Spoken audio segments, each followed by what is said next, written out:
Coming from its humble beginnings as a World War II shooter, the Call of Duty franchise has evolved throughout different wars, eras, and brutal timelines. So, does it surprise anyone that it's given us some of the most vile characters in gaming history? And that begs the question, which of these villains are the worst of the worst? Hey guys, I'm Brad with One Up Binge, and today we're clearing up one last loose end. This is Call of Duty Villains, evil to most evil. Remember, no Russian.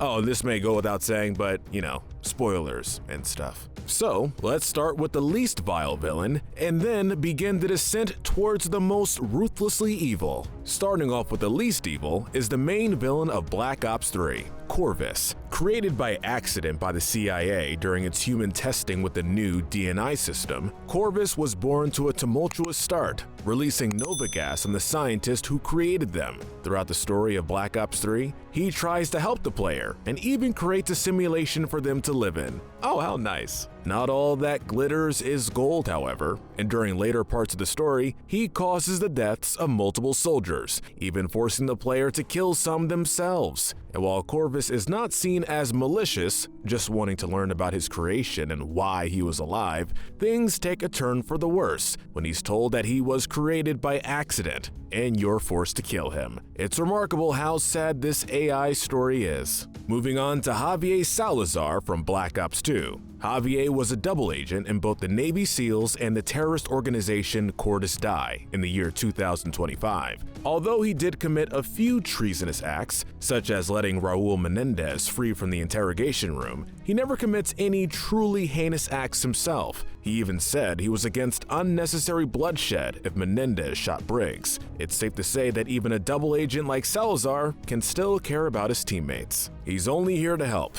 Next on the list is Daniel Clark from Call of Duty Black Ops. Once a renowned professor who couldn't get funding due to his political beliefs, would later go across Russia and meet up with Nikita Dragovich, who offered him a job.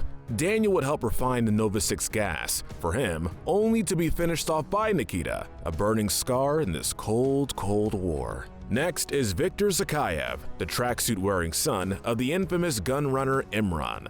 Well, I got a plan to find him. I'm listening. Daddy's boy. All he wanted to do was help his father as an ultra-nationalist, even driving President Yasser Al-Faluni to the location where he would be executed. But he never chose to do this for any other reason than to help his father, which begs the question if he actually meant to go down this path in life. Hailing from a criminal underworld, next up is Hades from Infinite Warfare. Hades grew up in a technology-fueled world. He despises all kinds of tech and vows to bring the world back to a time before technology. While he does take hostages in Nicaragua and blows up some nuclear reactors, it is later revealed he was hired by Jonathan Irons. With his dying breath, he gives protagonist Miller the evidence he needs to incriminate his employer, showing that he might not be as bad as he's believed to be. The sleeper agent awakens, and it's Akil Min Raya. He was a sleeper agent controlled by the SDF and left on Earth with a transmitter in his stomach. He, under orders from Salen Koch, hacked into the Earth's planetary defense system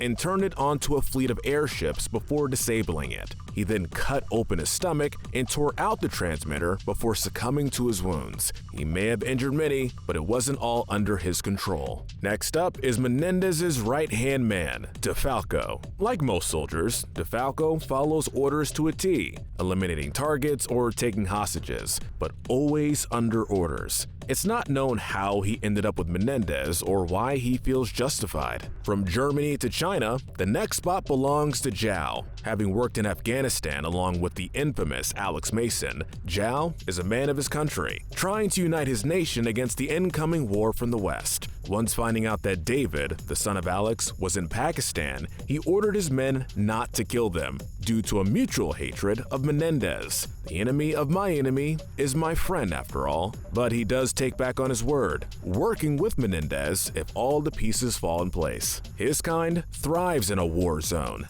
Next is Jamal the Butcher Rahar. How about you, Captain? Are you gonna let them die? Well known for separating people from a pretty important part of their body, Jamal is the second in command of Al-Qatala. While he's known as the Butcher, he seems to be doing this for the good of his country, at least in his own mind. Jumping all the way back to 1944 comes Heinrich, a high-ranking German soldier during World War II who was stationed in France. Although we don't know everything he's guilty of, he's a high-ranking SS officer, which implies a tremendous amount of evil. Even though he's the secondary antagonist of the game, the main confirmed thing he did was orphan Camille Dennis and then laugh about it before being killed by her. Definitely a twisted guy. 3 characters take one slot, with Victor, Lev, and Kirilli from the mission No Russian and Modern Warfare 2. These 3 were part of Makarov's inner circle and assisted him on a mission to a Russian international airport, where they, alongside Makarov himself and an undercover CIA agent, committed one of the most heinous acts in the airport. They weren't the orchestrators of the attack, but they did directly carry out one of the most ruthless events that set off a chain of events that would change everything. Warabi from Modern Warfare 3 takes up our next spot. Warabi is an African warlord bankrolled by Makarov who committed various inhuman acts by taking over parts of Africa to commit genocide on certain tribes. He also smuggled chemical weapons across the border into Europe for Makarov. African lions meet the Urzikistani wolf, Omar the Wolf Suleiman. While he is the leader and supposed founder of Al-Qatala, a terrorist organization in the fictional country of Urzikistan, he fights for a cause that seems just in his mind, since he's pursuing the independence of his country by any means necessary. I am just a lowly freedom fighter. Sadly, any means necessary tends to include criminal acts, such as stealing chemical weapons to use against the United States. In the end, he didn't get to see his wish come to fruition, being killed before his country was freed from Russian control. At least he went out with a boom. Next is Roman Barkov. Barkov serves as the main antagonist of the rebooted Modern Warfare game that came out in 2019. He grew up with a reading disability, and the only thing he was good at was cooking. He eventually became a high-ranking soldier and started doing direct attacks into Urzikistan in an attempt to annex the country. Through the entirety of the game, he made himself the new king of Urzikistan and believed that everything he was doing was correct. He thought he was the savior of Russia, and up until his final moments, he believed that he was in the right the entire time. Ghost or Ghost Eliminator. Next up is Gabriel T. Rourke from Call of Duty Ghost. Gabriel fits on this list in a special way, thanks to the fact that he used to be a good guy when he was younger. Along with Elias, he was part of what would eventually become the Ghost program. However, when Elias had left him behind, he was kidnapped by the Federation and brainwashed after months of torture. So that puts his actions in perspective, since while he wanted revenge on Elias, he also got brainwashed, and that means that not everything he did was of his own volition. Sadly, he still did some horrible things, like shooting Elias in front of his sons or blowing up a skyscraper with people inside. He did horrible things, but how many were his fault is really up to debate. From one type of brainwashing to another, here is Salen Koch. Salen Koch is played by Kit Harington and is the main villain of Call of Duty Infinite Warfare. He was born on Mars in a section controlled by the Settlement Defense Front and grew up ingesting their propaganda. Throughout his life, he worked for the SDF and eventually ended up as a high-ranking soldier under their employ. He blew up multiple ships as well as a few military bases, and his body count is in the hundreds. However, he does seem more conscious of his actions than Rourke was, even ripping out the oxygen tank of a soldier and telling his men to finish them off without bullets. He even tells Wolf that empathy would get him nowhere, and that due to his lack of empathy, he's the better soldier, and that Wolf would never win. Although he's long dead by the time we play Ghost, we can't forget about Diego Almagro. Diego Almagro was a South American dictator and would eventually form the evil organization known as the Federation, with multiple countries within South America. He managed to do this by forcefully taking over these countries and ruling them with an iron fist, ordering the imprisonment or execution of any US-born citizens within these countries. He's also led to all the main conflicts within the game, so it's not surprising he's this high. He may only be an arms dealer, but next is Imran Zakhaev.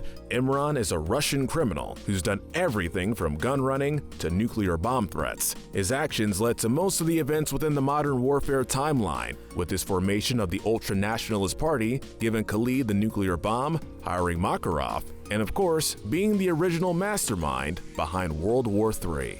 Imran's mentor, Perseus, comes next. Perseus is the main villain of Call of Duty Cold War, the latest in the series, and while he hasn't had much screen time as of yet, we do know a good deal about him. Perseus is a Soviet spy who runs an underground ring of spies, who also use the cover name Perseus. Perseus's whole goal is relatively simple. He wants to undermine and destroy the power that the US holds, to make the Soviet Union the world's only superpower. He's also credited as being the one person to radicalize Imran Zakhaev and make him the terrorist that he is. It's no surprise that the new guy ranks this high. Next is Metz, another SS soldier and the main antagonist of Call of Duty World War II. He's the director of a German labor camp where he abuses prisoners. In the end, he's killed while actively executing prisoners in the woods, guilty of some of the worst crimes against humanity. Although many of the other villains on the list have higher death counts, the fact that Metz committed these acts so personally makes him especially vile. And though he's a fictional character, the fact that people like him existed in somewhat recent history is terrifying. Moving on to Dr. Friedrich Steiner. This is a German scientist that defected to Russia during the events of World War II and prior to the events of Call of Duty Black Ops. Now, he may not have the kill count of Salem Koch, but he is much less ethical. Steiner created the infamous Nova 6 gas that could kill someone exposed to it within 10 to 20 seconds. This dirty chemical weapon was originally going to be used by the Germans in the Second World War and the Soviets during the Cold War. It was during the Cold War that it was tested on multiple Soviet soldiers, American prisoners, and even Vietnamese citizens. Steiner not only created the famed gas,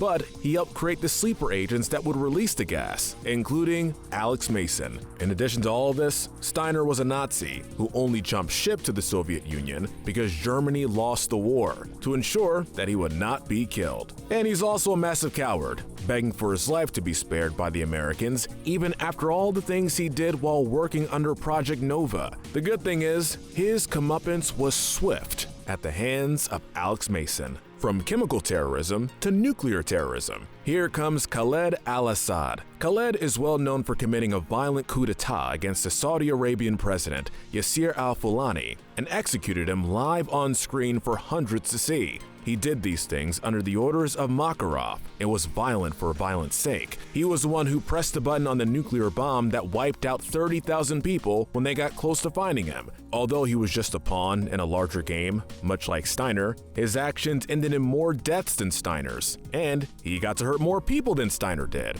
and in a much shorter time. From one of Makarov's henchmen to another, next up on our list is Viktor Volk Krashenko. Viktor has a lot in common with the previous two entries. He's one of Makarov's workers and had created multiple chemical weapons prior to and during the events of the game. The reason Volk is above Khaled and Steiner is due to the fact that not only did he create the powerful weapon that would harm so many people in France and other parts of Europe, but he was the one who actually smuggled the chemical weapons into Paris to later be used. He also doesn't seem to care about human life nearly as much as some of the other villains. He may still be a pawn, but one who reached the edge of the board. Moving on to Nikita Dragovich. Dragovich is the mastermind behind Project Nova and is the one who hired Friedrich Steiner. Dragovich's only terrible act is not just Project Nova. He was also a small villain in World at War, having allowed Reznov's crew to be decimated at the massacre of Red Square,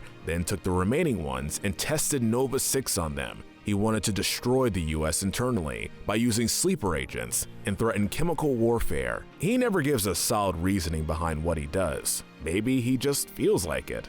Man, what a psycho. The next one on our list is Russian baddie Lev Krashenko. Lev Krashenko might not seem to fit this high on the list, but throughout both Black Ops and Black Ops 2, he committed many heinous acts on not just American soldiers, but also civilians and his own men. Originally, he was under the reigns of Nikita Dragovich, but after the death of his superior officer, he was alone and able to do what he wished. He was described as being a dog without a leash and went off and murdered as he pleased with no real reasoning. Our number 4 spot for evil goes to Jonathan Irons, Kevin Spacey's character in Advanced Warfare. Irons starts the game looking like the hero, even offering the main protagonist a job at Atlas. It's not until later that it's revealed that he's actually the bad guy. He offered terrorist jobs so that Atlas can clean up and look like good guys. All Irons wanted was power. A true sociopath. The Bronze Medal of Evil goes to none other than Raul Menendez, leader of Cortes Die. Growing up in the tumultuous Nicaragua and witnessing the American-paid Contras destroying his country, he grew up hating America and its ideals. He eventually starts to arm anti-American rebellions. This got the attention of the United States, and this leads to the accidental murder of his sister, Josephina, by Frank Woods. He forces Frank Woods to kill his friend Alex Mason, murders Hudson in front of him, and kidnaps David Mason. In the future, he forms a massive, anarchic, cult-like following with Cortes Die. He hacks into the Chinese stock market to force a war between China and America. He even wins in the end if he dies, since with his death, Cortes Die starts to tear apart America. He lived a tumultuous life, and to many, died a martyr. The Silver Medal of Evil may not surprise anyone because it's Lieutenant General Shepard. Shepard is the main antagonist of Modern Warfare 2 and is trying to avenge the deaths of the 30,000 soldiers dead at the hands of Makarov and the Four Horsemen. Throughout the story, he's seen as your commanding officer and the hero the world needs in these dark times. However, towards the last third of the game, his hypocrisy is shown, and he kills both Ghost and your player character Roach, quipping no loose ends. His betrayal is by far one of, if not the most shocking thing in the entire Call of Duty franchise. At the end of the day, Shepard is a true megalomaniac who only cares about his reputation. He hides his ego and that he's a sociopath in patriotism and appears to be completely without remorse for the crimes he commits. Our Gold Medal of Evil goes to none other than Vladimir Makarov. Makarov is the main antagonist of the entire Modern Warfare series. He's not only the grand mastermind behind World War III, but he has the highest kill count of any villain in the series. His body count rounded out to 31,641. He committed many acts of terrorism, killing hundreds in an airport and blaming it on the United States. He even shot and killed Yuri, who was his only known friend, a terrorist who totally lacked empathy. He was ruthlessly sadistic and craved power. It's safe to call Makarov a genuine psychopath. He has no morals, doing everything he does to make Russia the #1 world superpower and almost succeeding before getting killed by Captain Price. In his own words, it doesn't take the most powerful nations on Earth to create the next global conflict, just the will of a single man. All right, you guys are up. What do you think? Who's the most evil Call of Duty villain? Let us know in the comments section below. Don't forget to hit that notification bell and binge our Good to Evil playlist, where we break down the morality of the characters in your favorite games. But most importantly, remember, no Russian.